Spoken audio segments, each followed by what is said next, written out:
Good morning. I'm live. Hello there. I'm Lee Watson. This is my word for the day. Hope you enjoy it.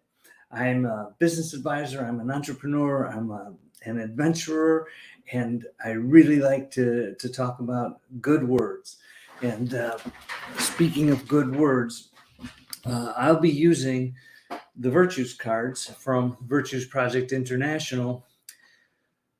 Not today, but in many of these talks. So check them out. Check out Virtues Project at virtuesproject.com. Their mission has something to do, mostly to do, with teaching virtues to people. And that means children and families and businesses, larger organizations, governments, all kinds of people. That's what they do. They teach these good words, love and peace and joy and caring and cooperation, and so many of them. They teach those to people, and I really enjoy it. I work mostly with businesses, and I really love small businesses. I want to help them in so many ways. I want to help them with things like putting employees first. That's big for me. When companies can put employees first, their employees will treat their customers and suppliers and everyone else, all stakeholders, with the care and love that they deserve. So if you're interested in any of that, talk to me. If you go to businessbeyondnumbers.com/contact, you can schedule a free 15-minute call with me. This is not a sales call. This is a call for you to talk about what you're thinking about. It really is. I am not trying to sell you anything there. It really is your time, 15 minutes to ask me questions, to tell me what's on your mind, whatever it is. So I hope you'll do that. Another one of our companies, Watson Companies, is in real estate. If you're interested in real estate, let us know. Now, from here on, this is all about our sponsors, and we appreciate our sponsors so much. They do so much for us. They provide good words, things that they do in the community to support Green Cow is priceless to us. We certainly do appreciate all of them. In addition, the people who watch this, the people who send me the little thumbs up and hearts and shares, and soon will be subscribing to my YouTube channel. I now have 84 of my word for the day videos up on YouTube, and looking forward to adding to that often. And you'll be able to get there and see videos about whatever word you see that catches your interest. So I hope you'll do that. Okay, all of that aside, let's get into what we're talking about today. And what we're talking about today is something that's important to me. It's the word for the year. So in the description, you may have seen something about this. So each year, at the beginning of the year, I choose a word that will be at the top of my calendar every day for the entire year. And the reason it's there is to remind me that that's what I chose as the word for the year, and that's what I'm going to work on. Last year, my word was focus. And the word focus served me really well during the year. It reminded me to work on what's important first. Maybe even not first. If there's urgencies that come up, and everybody has urgencies in their life, but you need to be working towards something that's meaningful and specific for you every day, something that you have chosen to work on, something that's important to moving you toward where you need to go, which brings us to goals. If you don't have goals, I tell the story about the guy who he was a marksman. He's a bow and arrow guy. Marksman. Actually, I learned this from Earl Nightingale, who learned it from somebody else. And anyway, no, Zig Ziglar. Anyway, this guy was a marksman, just phenomenal with a bow and arrow. He was really good, and he won every contest he entered. He just won them. He could just do amazing things with bow and arrow. Anyway, Zig was talking about how he could take anybody and teach them in a short amount of time to shoot the bow and arrow and hit the bullseye more often than this marksman could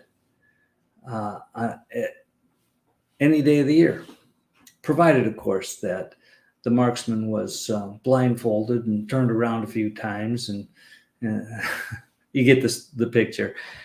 The idea is that you just can't hit a goal that you don't have. So if you're wandering around life and you don't have any goals, you'll be sure to hit nothing. But if you have some goals and you choose to work on them, you're going to make some progress on those goals. And that's a great thing. So, yeah, got to have those goals. So my word for this year, my word that I chose, and this was difficult because I knew I was going to get some backlash for this, but the word that I chose for this year is success. And you have to understand that success means a lot more than money. We here in the United States often equate success with power, fame, notoriety, money, all those kind of things. But as Earl Nightingale put it, success is the progressive realization of a worthy goal or ideal. And that's quite different. That means that if your goal is to become a great teacher, who are, by the way, underpaid and underappreciated every day,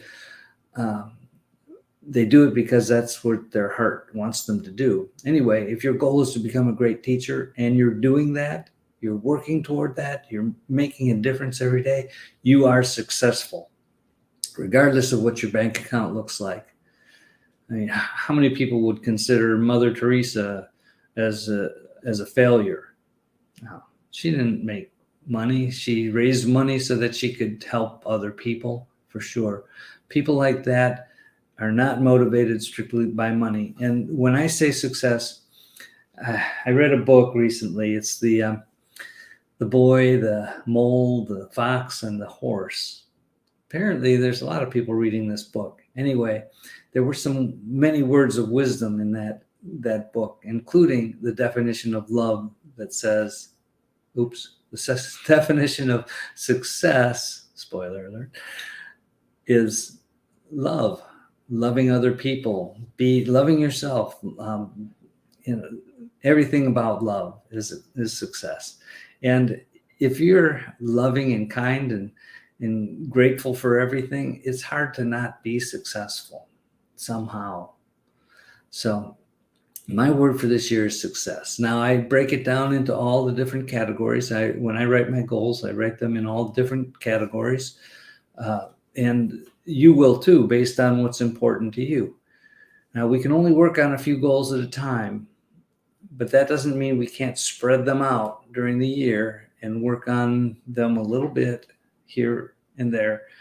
We don't have to work on every goal every day. It doesn't work like that. Again, if you want to learn more about that goal setting, there's a course that my business partner, Miranda Morley, is helping me create to set and achieve your goals. And you can talk to me about that at businessbeyondnumbers.com/contact if you're interested. You'll see more about that on any of the Green Cow sites or my site, whatever. So my word for this year is success in every category, and in my spiritual life, in my physical and mental health, in my relationships, my family. I mean, all the areas that I have chosen that are important to me. And so inching toward each of those goals is success, because I'm moving towards something that is a worthy goal or ideal. And as part of the goal setting process, it's important to make sure that your goals are really your goals. Uh, there are a lot of people who make a lot of money because their singular goal is to make a lot of money. And for me, I do have a financial goal. It's a finite number, and that's the number that I want to reach this year. But it's not $10 million this year or $100 million this year. It's a number that is meaningful to me and will help me to be able to do what I want to do and to give the way I want to give. Certainly, financial goals are just one of your goals.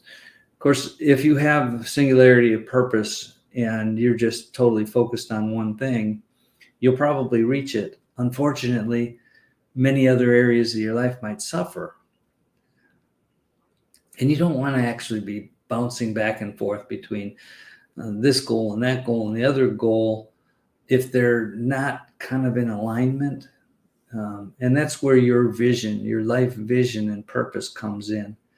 Now, I could talk about this stuff all day, and I've already gone over time. So if you're interested in goal setting, get a hold of me. If you're interested in choosing your own word for the year and your word for the day, your word for the hour, whatever it is, I can help you.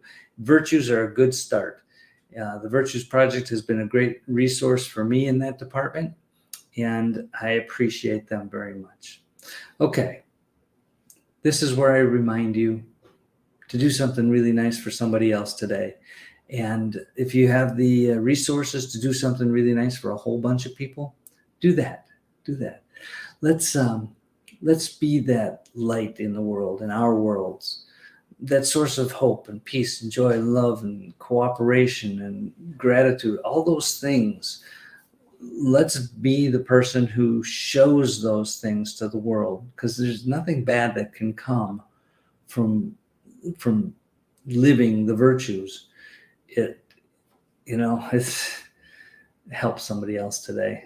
I guess that's my point, is help somebody else. There are plenty of people suffering right now, more people suffering right now than ever. And if there's something you can do to help, do it. Well, that's all I have to say. I'll see you soon. I'll be back here in a couple of days, as usual, and we'll talk more about virtues, and we'll talk about doing good in the world. So I thank you all. Wish you a great day. Talk to you soon. Bye-bye.